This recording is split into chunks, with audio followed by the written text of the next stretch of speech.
of Ateneo. And it's the smaller one, Phil Cainglet. Banatikla. Here's Maizo. Dug up by Ferrer. Acevedo. Maizo, change of pace. Cainglet. Through everybody. Well, things working for Ateneo. 7-point lead now for Ateneo as Phil Cainglet leads the charge. We'll be right back.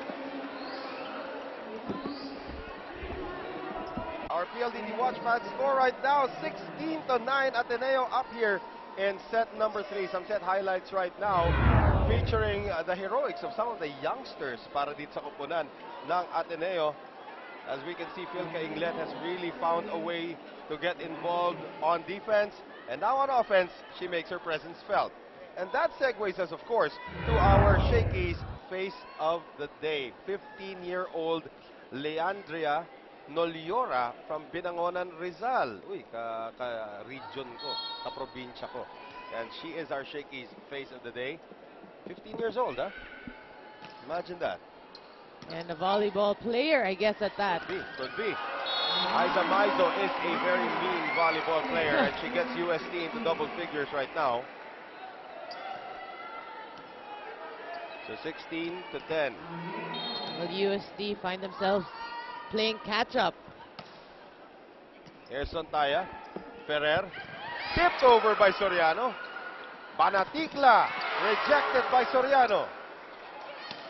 And Maizo goes cross-court and she finds the line, and Acevedo almost fainted because she left her spot.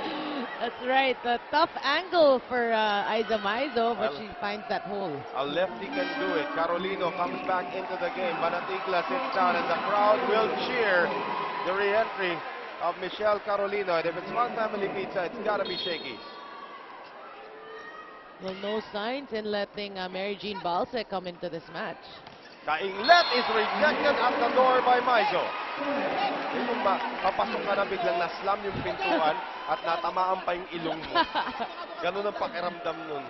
Tapos pangu ka na. Oo. And of course, the Shakey's B-League is streamed live via www.pldtwatchpad.com. Cainglet tries again. And this was the spell in the second set where Cainglet was trying and trying.